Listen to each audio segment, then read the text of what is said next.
एउटा चाहिँ हामीले कहाँ हाल्न मिल्छ भन्दाखेरि फ्रन्टल व्हाइट म्याटरमा हुन्छ, अर्को हुन्छ व्हाइट म्याटरमा हाल्न मिल्छ है त।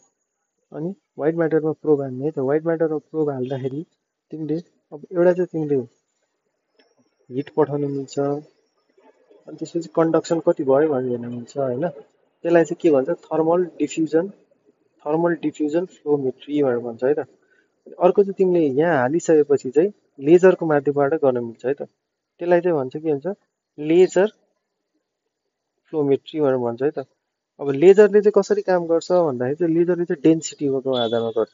यहाँ अब तिमीले डेन्सिटी चाहिँ तिमीले सर्टेन डेन्सिटी हुन्छ होइन टिस्युको।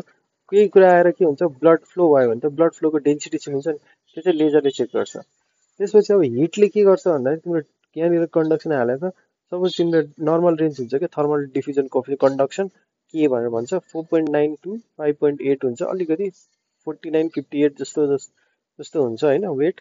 मेरो 58-68 हो, तर 49-58 जस्तो हुन्छ, 44-9 यो रेन्जमा। सपोज मान 5.8 छ भने भन्दा धेरै छ भने त अझै डिप पुग्यो नि, यो त वाटरको डेन्सिटी भन्दा बढी। अलिकति कम छ भने चाहिँ लेस देन 4.9 भयो, त्यही भएर हामीले हाल्दाखेरि चाहिँ एकदम याद गर्नुपर्छ है। एउटा चाहिँ डेन्सिटी होइन व्हाइट म्याटरको, एउटा चाहिँ के हुन्छ लाइट। अनि हामीले फ्रन्टल व्हाइट म्याटरमा चाहिँ के हुन्छ लेजर पठाएर लाइट पठाएर पनि गर्न सकिन्छ होइन। लाइट पठाएर चाहिँ नन इन्भेजिभ हेर्न सकिन्छ है त। लाइट पठाएर के हुन्छ लाइटले सुन्छ कि यसले एब्जर्ब गरिदिन्छ। सो एउटा लाइट भयो, एनआइआर भयो, नियर इन्फ्रारेड भनौँ न, लाइट भन्दा नि इन्फ्रारेड। लाइट भइहाल्यो, हिट भइहाल्यो, इन्फ्रारेड। हामी लाइट भयो, हिट भयो, इन्फ्रारेड भयो होइन त, तिनवटा भइहाल्यो।